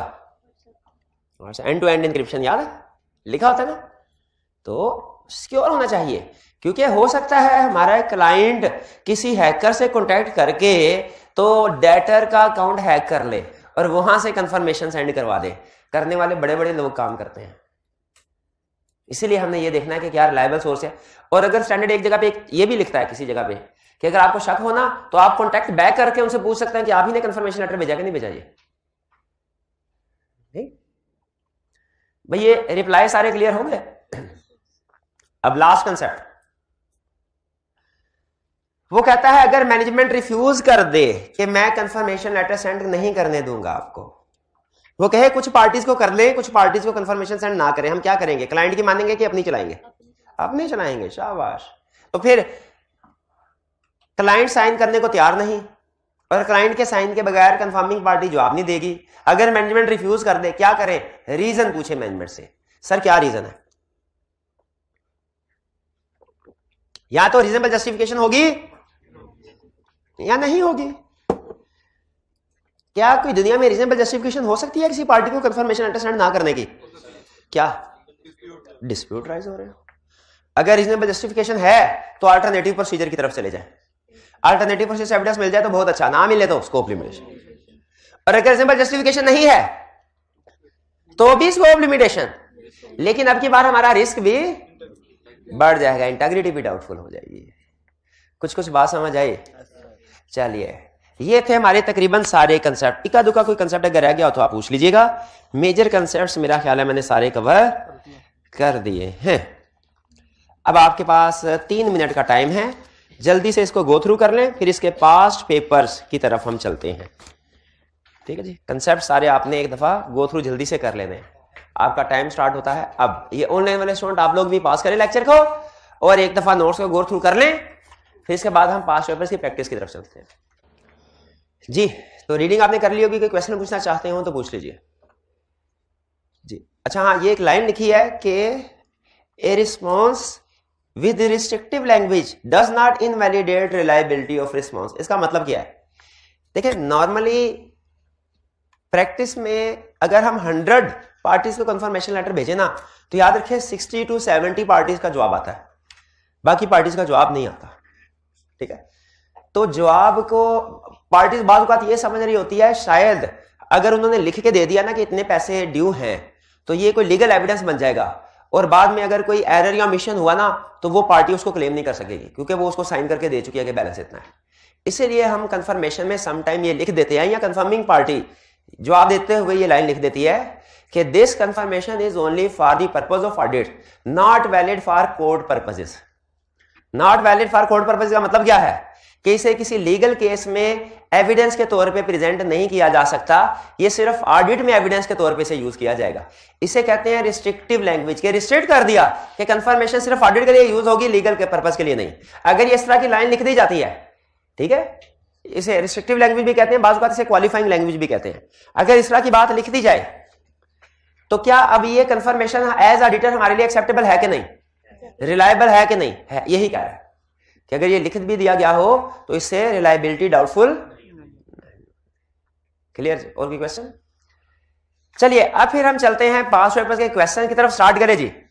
अब ऐसा कीजिए कि नोट्स वगैरह कर दे बंद, बस अब जो कंसेप्ट आपके माइंड है सो वही है, और इधर अटेंटिव होके सुनिए। अगर कोई बहुत अहम चीज ध्यान में आए तो वो नोट कर लीजिएगा, पाबंदी नहीं है, लेकिन मैं चाह रहा हूं फोकस आपका नोट्स की तरफ नहीं क्वेश्चन की तरफ हो। रिक्वायरमेंट पढ़े, कह रहे हैं valuate the above situation. Above situation value कल क्या बताया था, इसका मतलब क्या होता है, कल डिस्कस हुआ था question. Evaluate the above situation का मतलब क्या होता है, देखो ये किस स्टैंडर्ड का क्वेश्चन है। इवैल्यूएट द अबव सिचुएशन का मतलब क्या होता है, किस स्टैंडर्ड का क्वेश्चन है, इसमें उसका कौन सा कंसेप्ट डिस्कस हुआ है। इवैल्यूएट द अबव सिचुएशन का मतलब क्या होता है, किस स्टैंडर्ड का क्वेश्चन है और उसका कौन सा कंसेप्ट इन्वॉल्व हो रहा है।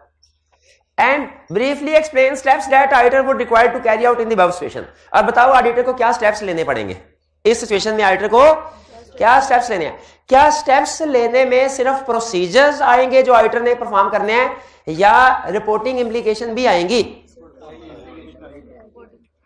रिपोर्टिंग इंप्लीकेशन भी आएगी, रिपोर्टिंग इंप्लीकेशन भी आएगी अगर उसमें इन्वॉल्व होती है। स्टार्ट करें जी। कह रहा following situation has arisen at audit client of your firm, the year end 30 September 2015।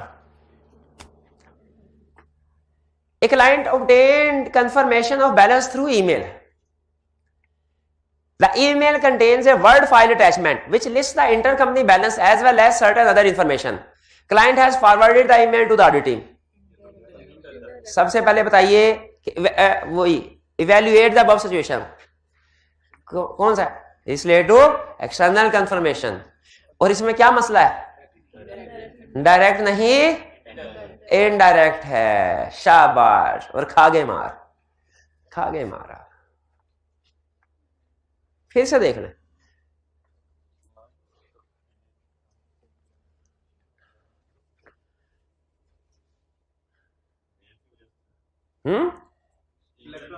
हाँ जी, ईमेल भी इशू, इसमें दो इश्यूज हैं, एक है इनडायरेक्ट रिस्पॉन्स, दूसरा है इलेक्ट्रॉनिक रिस्पॉन्स। क्या एक सिचुएशन में मल्टीपल इश्यूज को हमें आइडेंटिफाई करने चाहिए, बिल्कुल करने चाहिए। अब बताइए क्या करना है। स्टेप नंबर 1 में हम स्टेप्स में बता रहे हैं, इश्यूज आइडेंटिफाई कर लिए। स्टेप में कंफर्मिंग पार्टी से कहेंगे कि डायरेक्टली हमें सेंड करें, ये तो यूज ही नहीं करनी, ये तो इसका तो सोर्स भी चेक करें, इसका तो सोर्स तो क्लाइंट आ रहा है सीधा सीधा। कंफर्मिंग पार्टी से कहेंगे डायरेक्टली हमें सेंड करे, और अगर वो दूसरी तरह भी इलेक्ट्रॉनिक रिस्पॉन्स ही सेंड करती है तो फिर उसकी रिलायबिलिटी, अल्टरनेटिव प्रोसीजर नहीं है, उसकी रिलायबिलिटी सोर्स देखेंगे, ठीक है। कंट्रोल्स ओवर कम्युनिकेशन देखेंगे, कम्युनिकेशन कंट्रोल्स व्हाट्सएप की तरह स्ट्रांग है कि नहीं, ठीक है। अच्छा मुझे चलिए आपसे एक जजमेंटल क्वेश्चन पूछता हूं। समटाइम प्रैक्टिस में भी आपने देखा होगा कुछ कंपनीज ने अपनी एक डोमेन बनाई होती है, जैसे ICAP के ऑफिशियल जब कभी आपको जवाब देते हैं ना तो वो आता है जैसे hr@icap.org.pk, और बात कुछ लोगों ने अपना हॉटमेल पे अकाउंट बनाया होता है। किससे ईमेल आएगी तो वो आपके लिए ज्यादा कंट्रोल्ड है और ज्यादा ऑथेंटिक है, ऑर्गेनाइजेशन की डोमेन से, क्योंकि उसके उन पे कंट्रोल ज्यादा स्ट्रॉन्ग है। ये फ्री मेल सर्विसेज जो है इनमें तो कोई भी सेंड कर सकते हैं। बात इंटरनेशनल पब्लिशर्स होते हैं ना, या कुछ दूसरे सोर्सेज वगैरह लेने के लिए मैं उनको ईमेल करता हूं तो कहते हैं सर जी फ्री ईमेल से हमें ना कोई भी ईमेल भेजें, हमें क्या पता आप टीचर हैं कि स्टूडेंट है। अगर आप वाकई टीचर हैं तो आप अपने ऑर्गेनाइजेशन की डोमेन से हमें ईमेल भेजें, फिर हम रिस्पॉन्ड करेंगे आपको, वरना नहीं। और ये बिल्कुल ठीक है, क्योंकि अगर हॉटमेल के जरिए से तो कोई भी कर सकता है अपना अकाउंट बना के, मिलता जुलता अकाउंट बना के, ठीक है। मिलता जुलता अकाउंट बनाना आता है आपको, कभी अगर जरूरत पड़े तो नहीं बनाना आता। जहां पे ओ लिखा है ना किसी का, उसको 0 के साथ रजिस्टर करवा लें, बज़ाहिर देखने वाले को पता ही नहीं चलेगा हुआ कि 0, जल्दी वो एक एक अल्फाबेट थोड़ी मैच करते हैं, ठीक है। उसी तरह एल और कैपिटल आई ये मिलते जुलते हैं, ठीक है। जहां पे किसी ने कैपिटल आई यूज किया है, आप एल के साथ करके वो अकाउंट बना लें और ईमेल भेज दें दूसरी पार्टी को, ठीक है। तो और भी बड़े तरीके हैं। तो बताइए अब इन सिचुएशन को, एग्जांपल को सामने रखते हुए ईमेल के जरिए से जो रिलायबिलिटी चेक करनी चाहिए कि नहीं करनी चाहिए। चलते चलते छोटा सा वाकया बता, एक दफा मिलियंस का फ्रॉड भाई के साथ होने लगा, होते होते रह गया। वो चाइना, आईसीसी का भी है ना, हाँ। वो किया क्या, किसी बंदे ने, वो चाइना से ना रेगुलर कोई इंपोर्ट करवाता था मेरा भाई, तो वो वक्तन फक्तन कंपनी ना बिल्स भेजती थी कि सर इतनी पेमेंट जो है वो करवाएं, इतनी पेमेंट करवाएं। तो एक बंदे ने हॉटमेल अकाउंट हैक कर लिया। अच्छा आप समझोगे हैक हो गया, किया क्या होगा, उसने कुछ भी नहीं किया। हॉटमेल हैक करके किया क्या, वो जो जेन्युइन सप्लायर था ना उसका अकाउंट डिलीट करके उसी के नाम से अपना अकाउंट, अपना ईमेल डाल दिया। अब जब आप रजिस्टर कर लेते ना किसी को अपने लॉगिन में, फिर उसका वो एड्रेस नहीं आता जब तक आप डिटेल में ना जाए, वो आपके डिस्प्ले सिर्फ नाम हो रहा होता है। और उसने फिर अपने वाले आईडी से लिखा कि सर हमने अपना अकाउंट चेंज कर दिया है, आपकी नेक्स्ट जो पेमेंट ड्यू है ना, ये 20 लाख की फॉर एग्जांपल, ये आपने अब इस अकाउंट में सेंड करनी है। और मतलब जाहिर है जो नाम सेव किया हुआ है उसी से मैसेज आए तो आप सी समझेंगे ऑथेंटिक है ना। दोस्त ने थोड़ी देर के लिए आपसे मैसेज मोबाइल लिया है, कॉल करनी है, और फिर अपना नंबर सेव कर लिया है, और फिर आपको मैसेज, आप तो यही समझेंगे ना ऑथेंटिक सोर्स से आया है, ऑथेंटिक, हालांकि ऑथेंटिक सोर्स से तो नहीं होगा। तो इसी तरह वो दरमियान में बस अल्लाह ताला की तरफ से कोई एक इशू हो गया, वो बैंक वाले की कोई रिक्वायरमेंट थी वो पेमेंट भेजने के लिए, तो उसने कहा सर साथ में ना आप ये सबूत के तौर पे लगाए, कोई मनी लॉन्ड्रिंग की रिक्वायरमेंट होगी। उसको पूरा करते करते पता चला कि उस कंपनी को अप्रोच किया ना कि आपका नया अकाउंट है, अब बैंक की ये रिक्वायरमेंट, उन्होंने कहा जी हमारे तो कोई अकाउंट खोला ही नहीं। अब फायदा हो गया ना अलहदा से कॉन्टैक्ट बैक करने का। तो उसी तरह याद रखिए इलेक्ट्रॉनिकली एक्सेप्टेबल जरूर है, लेकिन हमने रिलायबिलिटी को जरूर कंफर्म करना है। तो इसमें इस क्वेश्चन में कितने इश्यूज थे, तो कौन कौन से, इनडायरेक्ट था, इलेक्ट्रॉनिक था। शाबाश, आगे चलते हैं नेक्स्ट क्वेश्चन पे। नेक्स्ट क्वेश्चन में क्या कह रहा है, कह रहा है describe the procedures if any that Kamal should perform to resolve each of the 3 confirmation that were returned. इसका मतलब है कुछ कंफर्मेशन वापस आई हैं 3 और इनमें कुछ गड़बड़ है। हमने बताना है कि इस सिचुएशन में हमें क्या करना चाहिए। Assume that AW will record any necessary adjustment entries that Kamal will verify that they are appropriate, यानी कमाल अगर कोई एडजस्टमेंट रिकमेंड करता है क्लाइंट उसको पास कर लेगा।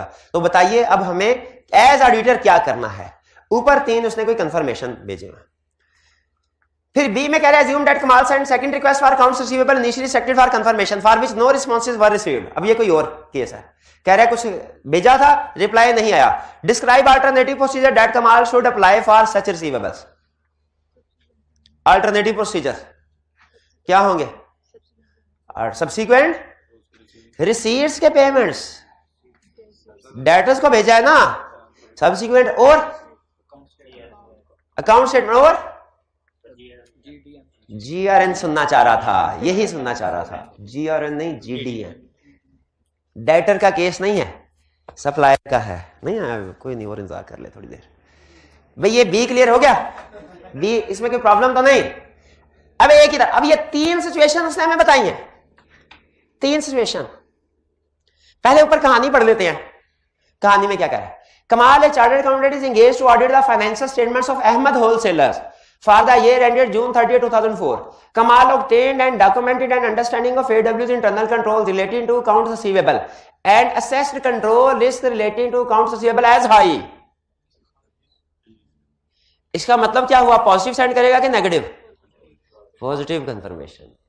Kamal requested and obtained from AW an aged accounts receivable schedule listing the total amount owed by each customer as of the balance sheet date and sent positive confirmation। क्या ये decision सही है उसका, positive send करने वाला ये सही है। अगर नेगेटिव कंफर्मेशन सेंड कर रहा होता तो वो डिसीजन गलत होता, ये डिसीजन सही है। Subsequently, Kamal tested the accuracy of aged accounts receivable schedule. Kamal has asked Tariq and audit staff to follow up on 3 returned confirmation that are summarized below. Assume each confirmation material potential misstatement is projected to the population. Assume करना है कि ये material होगा। अब ये 3 customers हैं, reference number लिखे हुए उसने, कह रहा है बताना है आपने कि हर एक के केस में क्या कोर्स ऑफ एक्शन होगा। अब अच्छा पहले ये बताइए, ये 505 का कौन सा वाला कंसेप्ट है? रिप्लाई रिसीव्ड वाला। रिप्लाई रिसीव हुआ तो क्या प्रोसीजर परफॉर्म करने हैं? पहला कस्टमर था अंबर एंड कंपनी, बैलेंस था 885,000। कस्टमर ने क्या, यानी अंबर एंड कंपनी की तरफ से क्या जवाब आया?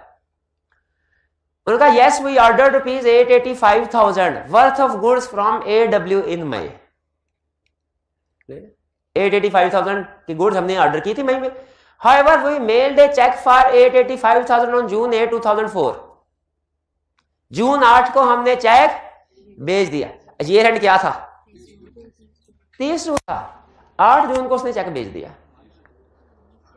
अब आगे कमेंट्स क्या है? Client cheque was received and deposited but posted to wrong customers account. Control क्या मिस स्टेटमेंट है?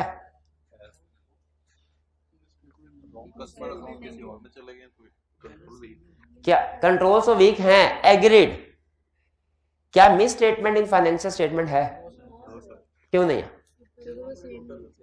क्योंकि टोटल डेटर्स का बैलेंस तो सेम है, लेकिन कंट्रोल्स वीक है। क्लियर हो गया? खा गए मार जी। करेक्शन क्या करवाएंगे? करेक्शन तो कोई नहीं, मिस स्टेटमेंट तो नहीं है। क्या हमें ये देखना चाहिए कि दूसरे कस्टमर के अकाउंट में वाकई ही क्रेडिट हुए हैं कि नहीं? क्या हमें ये देखना चाहिए कि नहीं? बताइए भाई। वो हाँ, तारिक भाई नहीं कह रहे, AW भाई कह रहे हैं। तो स्लैश मैं भी यही कह रहा हूं। स्लैश है तो हो सकता है तारिक कह रहा हो सकता है AW। कंफर्म है कि नहीं है? तो क्या हमें क्लाइंट की स्टेटमेंट को कंफर्म करना चाहिए, इंश्योर करना चाहिए? अगर तो ऑलरेडी कर चुके हैं फिर कोई प्रॉब्लम नहीं, लेकिन यहाँ चूंकि क्लियर नहीं है इसलिए हम रिकमेंड कर देंगे कि देख लें वाकई ही वो दूसरी पार्टी के अकाउंट में क्रेडिट हो चुके हैं कि नहीं। और अगर हुए हैं तो ये कंट्रोल वीकनेस होगी। मैनेजमेंट अपना सब्सिडरी रिकॉर्ड अपडेट कर लेगी, फाइनेंशियल स्टेटमेंट को चेंज करने की जरूरत नहीं है। क्लियर? नेक्स्ट बबीता ट्रेडिंग 14750, वो क्या कह रहे हैं? Sure we ordered ₹147,500 worth of goods on 10 April but AW was out of stock until recently. लेकिन उनके पास इन्वेंट्री का बैलेंस था ही नहीं, अभी कुछ अर्सा हुआ है। अंटिल रिसेंटली का मतलब कुछ अर्सा हुआ, स्टॉक मिला। They back ordered the goods and we finally received them on July 6, 2004। जी ये गुड्स जी, ये गुड्स इन ट्रांजिट नहीं है। ये हमारे क्लाइंट ने बबीता ट्रेडिंग को कब भेजा है? नहीं, समझ ही नहीं पाए सवाल को। 6 जुलाई को तो बबीता कह रहा है कि मुझे मिला है। 6 जुलाई को तो बबीता को मिला है। वो कह रहा है फाइनली रिसीव्ड, ये नहीं कह रहा फाइनली डिस्पैच्ड। डिस्पैच कब किया है? और मेरा ख्याल ज्यादा चांस सही है कि ईयर एंड से पहले किया है, तभी तो बैलेंस अपेयर हो रहा है। लेकिन हमें क्या करना चाहिए? क्या चेक कर देना चाहिए? गुड डिस्पैच नोट की डेट को। अब यहां पे देखिएगा, सिर्फ ये नहीं लिखना, गुड डिस्पैच नोट को चेक करना है, उसकी डेट को भी चेक करना है। उसकी डेट बताएगी गुड्स इन ट्रांजिट है कि मिस स्टेटमेंट है। क्या डेट होगी तो गुड इन ट्रांजिट है? 30 जून से पहले की डेट है तो गुड। और क्या डेट होगी तो पता चलेगा मिस स्टेटमेंट है। ये कम जुलाई है उसके बाद वाली डेट है। तो क्लियर हुई ये बात? इसमें एक और पॉइंट है जो आप स्किप कर रहे हैं। जो आइडेंटिफाई करेगा 50 रुपए का इनाम पाएगा। हाँ, कौन बोला था आउट ऑफ स्टॉक? पहले शाबाश, कौन? ये भाई शाह। आउट ऑफ स्टॉक से क्या हमें पता चलता है ये तो बताए। एक मिनट उनको बोल दूंगा। आउट ऑफ स्टॉक से क्या पता चलता है? Going concern. Out of stock से गोइंग कंसर्न कैसे हो? और गोइंग कंसर्न की कंडीशन में कहीं लिखा था ये कि अगर आउट ऑफ स्टॉक होंगे तो गोइंग कंसर्न अजम्पशन में डाउट क्रिएट हो जाएंगे। यार ऐसे ना करें, ऐसे ना करें बस भाई। कंट्रोल्स ओवर स्टॉक वीक है भाई। कंफर्म है? ये इसी भाई ने बोला था, कंफर्म है। कंट्रोल स्टॉक आउट हो जाए तो इसका मतलब क्या है? क्लाइंट के control, client reorder level maintain नहीं कर रहा, मिनिमम लेवल मेंटेन नहीं कर रहा, रीऑर्डर क्वांटिटी। भाई क्लियर हुई है बात? कंट्रोल वीक है कि नहीं? 30 Clare Jones 188. Have we received rupees 1416000 worth of goods on consignment from AW on June 10, 2004, but they are not sold yet. अपने एंगल से बता रहा है सोल्ड येट नहीं, हमें से क्या?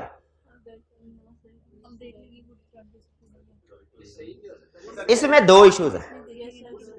कौन कौन से दो इश्यूज? एक तो अमाउंट डिफरेंट है। क्या अमाउंट डिफरेंट है इसका ये मतलब है कि बाकी की जो डिफरेंस की अमाउंट है उससे वो एग्री करता है कि है, वो सिर्फ मसला इसी का है, इसका ये मसला है। हाँ, हो सकता है पिछली रिसीट्स भी हो, लेकिन उससे वो एग्री करता है। जिससे मसला डिसएग्रीमेंट उसने वही बताना है ना, तो इसका मतलब है असल में मसला एक ही है। क्या 1416 1880 का मसला नहीं है, क्योंकि वो डिसएग्रीमेंट में 1416 का डिसएग्रीमेंट बता रहा है, सारी अमाउंट का डिसएग्रीमेंट नहीं बता रहा। अब इस डिसएग्रीमेंट में क्या प्रॉब्लम है भला? कंसाइनमेंट बेसिस पे है ये। अगर कंसाइनमेंट बेसिस पे है तो उसमें क्या मसला होता है? जब सेल ही नहीं हुई, क्योंकि कंसाइनमेंट बेसिस का कंसेप्ट ही यही है, जिसे आप अप्रूवल बेसिस भी कहते हैं कि अपने पास चीजें रख लो, जब सेल हो गई तो हमें पैसे दे देना, वरना हमारा ही स्टॉक होता है। लेकिन क्लाइंट ये सेल रिकॉर्ड कर चुका है कि नहीं कर चुका? कैसे पता चला कर चुका है? कर चुका है, तो इसीलिए तो उसका बैलेंस खड़ा है, और ये मिस स्टेटमेंट है।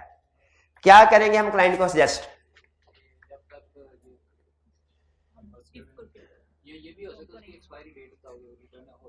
अभी है, अभी अब एक्सपायरी कोई नहीं है। उन्होंने कहा जी कंसाइनमेंट बेसिस, जब बिकी तब पैसे मिलेंगे, वरना स्टॉक आपका ही है। क्या क्या इफेक्ट होगा आप बताएं मेरे भाई, क्या इफेक्ट होगा? स्टेप्स क्या? हाँ, उनकी इन्वेंट्री है क्लाइंट की, क्या करेंगे आगे? हम एज ऑडिटर क्या सजेस्ट करेंगे? सेल रिवर्स कर देंगे पक्का, कॉस्ट ऑफ सेल्स को भी रिवर्स कर देंगे पक्का, और तो कुछ नहीं करना। इन्वेंट्री में भी इंक्लूड करेंगे। किस अमाउंट से? हाँ, कॉस्ट वाली से। क्लियर हुई है बात? तो ये था हमारा क्वेश्चन। क्लियर? अब ये क्वेश्चन किस पे बेस किया? रिप्लाईज पे। भाई इस क्वेश्चन में कोई प्रॉब्लम? चले 505 के नेक्स्ट क्वेश्चन की तरफ चलते हैं।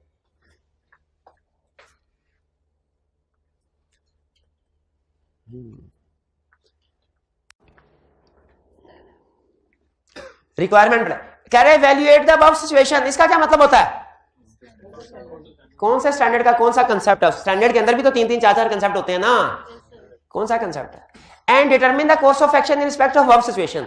कोर्स ऑफ एक्शन का मतलब क्या है? क्या सिर्फ प्रोसीजर बताने हैं कि इंपैक्ट ऑन रिपोर्ट भी? इंपैक्ट ऑन रिपोर्ट भी।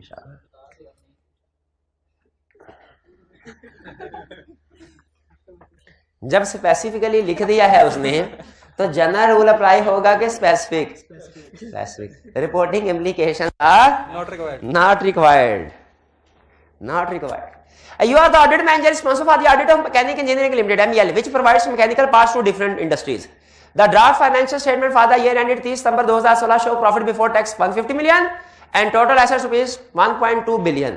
जब कभी हमें वो एसेट्स या प्रॉफिट की अमाउंट देता है, मकसद क्या होता है उसका? ये बताना कि ये इशू इमटेरियल है कि significant material. MEL has recognized a late payment surcharge of 2.5 billion. MEL ने एक लेट पेमेंट सरचार्ज रिकॉर्ड किया है ड्यू फ्रॉम गवर्नमेंट एजेंसी, जो इसके लिए MEL के लिए इनकम है कि एक्सपेंस है? पहला फैसला ही गलत। ड्यू फ्रॉम गवर्नमेंट है, इसके लिए इनकम है। क्या प्रोसीजर परफॉर्म करेंगे?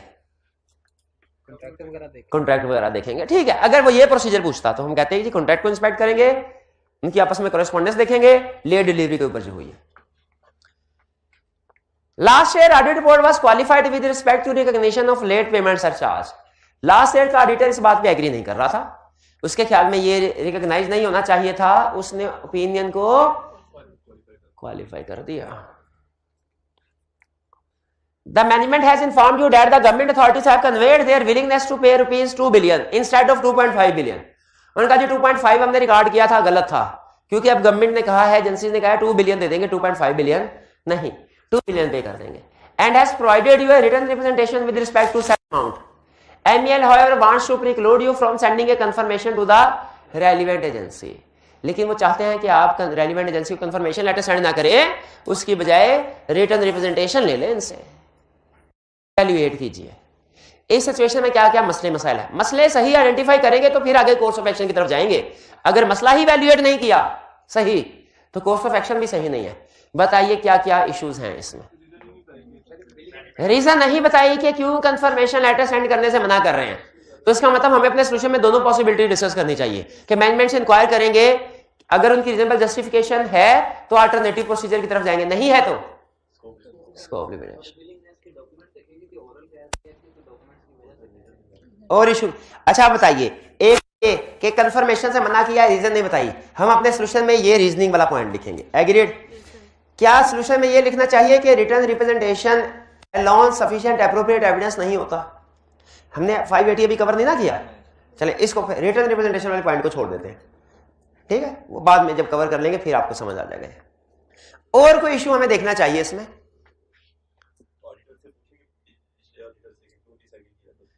प्रीडिसेसर ऑडिटर से पूछेंगे कि क्यों डिसाइड है, वो कहेगा भाई पिछले साल की ऑडिट रिपोर्ट पढ़ ले, और बेसिस फॉर क्वालिफाइड ओपिनियन में लिखा हुआ है मैंने कि वर्चुअली सर्टेन नहीं था, वो ये कहेगा। आप समझ आएंगे? समझ आएंगे? शाबाश, अच्छी ट्राई थी, ट्राई अच्छी थी, शाबाश। फिर से और इशू क्या है? आपने अभी तक सिर्फ एक इशू आइडेंटिफाई करके मुझे दिया है कि वो कंफर्मेशन से मना कर रहा है, रीजन नहीं बता रहा। हम रीजनेबल पूछेंगे, फिर रीजन क्या है? Reasonable justification.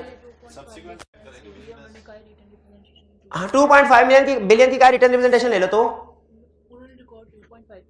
उन्होंने 2.5 की हुई है, हाँ जी, हाँ उससे 2 करना चाहिए, 2.5 से 2 कर देना चाहिए। ये तो राइट ऑफ हो गया। चले दूसरा इशू ये हो गया कि 0.5 बिलियन राइट ऑफ कर दो। उन्होंने कहा सर कर दिया, क्योंकि 2.5 में से 0.5 बिलियन लगा हो गया, ये राइट ऑफ हो गया। 2 का क्या करना है? उसकी बे तो एविडेंस वो क्या देखेंगे? इसमें भी कोई प्रोविजन रिकॉर्ड कैसे पता चलेगा? एजेंसी को क्या करेंगे? एजेंसी की फाइनेंशियल स्टेटमेंट देखेंगे कि वो पेमेंट कर सकते हैं कि नहीं। वो कहेंगे मसला तो ये है ही नहीं, हम तो मान ही नहीं रहे कि इनको पेमेंट करनी है, इन्होंने कैलकुलेशन गलत किया। 2 बिलियन को भी राइट ऑफ करेंगे। पहले बताएं 2 बिलियन के ऊपर कोई प्रोसीजर परफॉर्म करने चाहिए कि नहीं? लीगल एडवाइजर से क्या पूछेंगे? जब आप खुद से प्रोसीजर परफॉर्म करके चेक कर सकते हैं तो लीगल एडवाइजर से क्यों पूछेंगे? क्या आप खुद से प्रोसीजर सोचे, कोई प्रोसीजर परफॉर्म करके चेक नहीं कर सकते कि 2 बिलियन रिसीवेबल है कि नहीं?